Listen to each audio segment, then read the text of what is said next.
Twin tower ਨੂੰ ਮਲਬੇ ਵਿੱਚ ਬਦਲਣ ਦਾ ਕਾਊਂਟਡਾਊਨ ਸ਼ੁਰੂ। ਸਿਰਫ 12 ਸੈਕਿੰਡਾਂ ਅੰਦਰ ਹੀ ਮਲਬੇ ਦੇ ਵਿੱਚ ਬਦਲ ਜਾਏਗਾ ਟਾਵਰ। ਕੱਲ ਘੜੀ ਤੇ 2:30 ਵਜਦੇ ਹੀ ਦੱਬੇਗਾ ਬਟਨ। ਅੱਖ ਝਪਕਦੇ ਹੀ ਮਿੱਟੀ ਦੇ ਵਿੱਚ ਤਬਦੀਲ ਹੋ ਜਾਏਗੀ 32 ਮੰਜ਼ਲਾ ਇਮਾਰਤ। ਜ਼ਮੀਨ ਤੋਂ ਆਕਾਸ਼ ਤੱਕ ਨਜ਼ਰ ਆਉਣ ਵਾਲੀ ਇਹ ਇਮਾਰਤ ਕੱਲ ਦੁਪਹਿਰ ਤੋਂ ਬਾਅਦ ਨਜ਼ਰ ਨਹੀਂ ਆਏਗੀ। ਸੁਪਰੀਮ ਕੋਰਟ ਦੇ ਹੁਕਮਾਂ ਤੋਂ ਬਾਅਦ ਨੋਇਡਾ ਦਾ ਇਹ ਟਵਿਨ ਟਾਵਰ ਹੁਣ ਕੁੱਲ ਪੂਰੀ ਤਰ੍ਹਾਂ ਮਲਬੇ ਦੇ ਵਿੱਚ ਤਬਦੀਲ ਹੋ ਜਾਏਗਾ।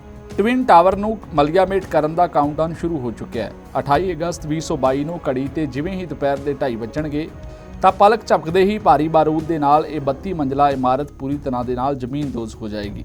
ਇਸ ਬਿਲਡਿੰਗ ਦੀ ਉਚਾਈ ਨੂੰ ਵੇਖ ਕੇ ਸ਼ਾਇਦ ਤੁਹਾਨੂੰ ਵੀ ਇਸ ਗੱਲ ਤੇ ਸੱਚਾਈ ਨਹੀਂ ਲੱਗ ਰਹੀ ਹੋਏਗੀ, ਪਰ ਹੁਣ ਪੂਰੀ ਤਰ੍ਹਾਂ ਇਹ ਸਾਫ਼ ਹੋ ਚੁੱਕਿਆ ਹੈ ਕਿ ਸੁਪਰਟੈਕ ਦੀ ਇਹ ਇਮਾਰਤ ਕੱਲ ਤੋਂ ਬਾਅਦ ਨਜ਼ਰ ਨਹੀਂ ਆਏਗੀ।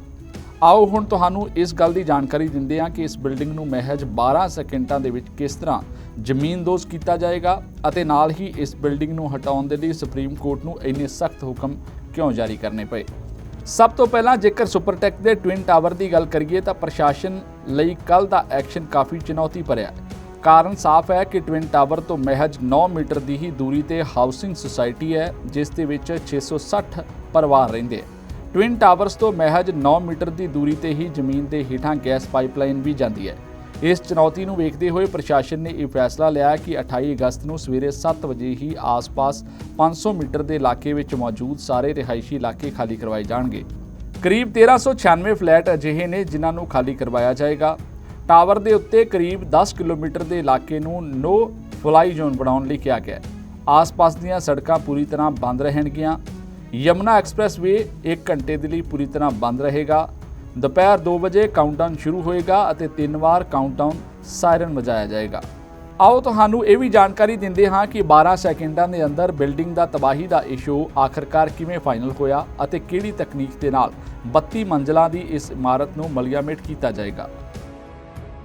ਟਵਿਨ ਟਾਵਰ ਨੂੰ ਡੇਗਣ ਲਈ ਜਿਸ ਤਕਨੀਕ ਦਾ ਇਸਤੇਮਾਲ ਕੀਤਾ ਗਿਆ ਹੈ ਉਸ ਦਾ ਨਾਂ ਹੈ ਇਨਪਲੋਜ਼ਨ। ਇਨਪਲੋਜ਼ਨ ਇੱਕ ਅਜਿਹੀ ਤਕਨੀਕ ਹੈ ਜਿਸ ਦੇ ਨਾਲ ਧਮਾਕਾ ਹੋਣ ਤੋਂ ਬਾਅਦ ਮਲਬਾ ਅੰਦਰ ਨੂੰ ਸਿਮਟ ਜਾਂਦਾ ਹੈ। ਇਨਪਲੋਜ਼ਨ ਸਿਸਟਮ ਦਾ ਇਸਤੇਮਾਲ ਅਕਸਰ ਰਿਹਾਇਸ਼ੀ ਇਲਾਕਿਆਂ ਦੀਆਂ ਉੱਚੀਆਂ ਇਮਾਰਤਾਂ ਨੂੰ ਡੇਗਣ ਲਈ ਕੀਤਾ ਜਾਂਦਾ ਹੈ। ਟਵਿਨ ਟਾਵਰ ਨੂੰ ਇਸ ਸਿਸਟਮ ਦੇ ਨਾਲ ਡੇਗਣ ਦੀ ਤਿਆਰੀ ਲਈ ਪ੍ਰਸ਼ਾਸਨ ਨੂੰ ਕਰੀਬ 181 ਦਿਨ ਲੱਗੇ ਹੈ। 21 ਫਰਵਰੀ 2022 ਤੋਂ ਕਰੀਬ 350 ਇੰਜੀਨੀਅਰ ਇਸ ਟਾਸਕ ਨੂੰ ਪੂਰਾ ਕਰਨ ਦੇ ਵਿੱਚ ਲੱਗੇ ਰਹੇ ਅਤੇ ਹੁਣ ਉਹ ਸਮਾਂ ਬਿਲਕੁਲ ਨਜ਼ਦੀਕ ਪਹੁੰਚ ਚੁੱਕਿਆ ਹੈ। ਸੁਪਰੀਮ ਕੋਰਟ ਨੇ ਪਿਛਲੇ ਸਾਲ ਹੀ ਟਵਿਨ ਟਾਵਰਾਂ ਨੂੰ ਢਾਉਣ ਦਾ ਹੁਕਮ ਜਾਰੀ ਕੀਤਾ ਸੀ, ਪਰ ਇਮਾਰਤ ਨੂੰ ਢਾਉਣ ਦਾ ਕੰਮ ਪੂਰਾ ਨਹੀਂ ਹੋ ਸਕਿਆ। ਇਸ ਲਈ ਤਾਰੀਖ ਵਧਾ ਦਿੱਤੀ ਗਈ ਸੀ। ਇਮਾਰਤ ਢਾਏ ਜਾਣ ਦੇ ਇਸ ਮਾਮਲੇ ਨੂੰ ਦੇਸ਼ ਦੇ ਇਤਿਹਾਸ ਵਿੱਚ ਇੱਕ ਮਿਸਾਲ ਵਜੋਂ ਵੇਖਿਆ ਜਾ ਰਿਹਾ ਹੈ, ਕਿਉਂਕਿ ਆਮ ਲੋਕ ਇੱਕ ਵੱਡੇ ਬਿਲਡਰ ਖਿਲਾਫ ਕਾਨੂੰਨੀ ਲੜਾਈ ਦੇ ਵਿੱਚ ਉਲਝੇ ਹੋਏ ਸਨ। ਲੋਕਾਂ ਨੇ ਦਾਨ ਦੇ ਕੇ ਇਹ ਕੇਸ ਲੜਿਆ ਅਤੇ ਜਿੱਤਿਆ। ਇਸ ਲੜਾਈ ਨੂੰ ਜਿੱਤਣ ਦੇ ਲਈ 1 ਦਹਾਕੇ ਤੋਂ ਵੱਧ ਸਮਾਂ ਲੱਗ ਗਿਆ। ਫਿਲਹਾਲ ਭਾਰਤ ਦੇ ਇਤਿਹਾਸ ਵਿੱਚ ਪਹਿਲੀ ਵਾਰ ਅਜਿਹਾ ਹੋਣ ਜਾ ਰਿਹਾ ਜਦੋਂ ਇੰਨੀ ਉੱਚੀ ਇਮਾਰਤ ਨੂੰ ਡੇਗਿਆ ਜਾ ਰਿਹਾ ਹੈ। ਇਸ ਦੇ ਨਾਲ ਹੀ ਗੈਰ ਕਾਨੂੰਨੀ ਕੰਮ ਕਰਨ ਵਾਲੇ ਲੋਕਾਂ ਲਈ ਵੀ ਇਹ ਇੱਕ ਕਾਨੂੰਨ ਸਬਕ ਹੈ ਕਿ ਦੇਸ਼ ਦੇ ਅੰਦਰ ਇਨਸਾਫ ਅਤੇ ਕਾਨੂੰਨ ਤੋਂ ਉੱਪਰ ਕੁਝ ਵੀ ਨਹੀਂ। Bureau report.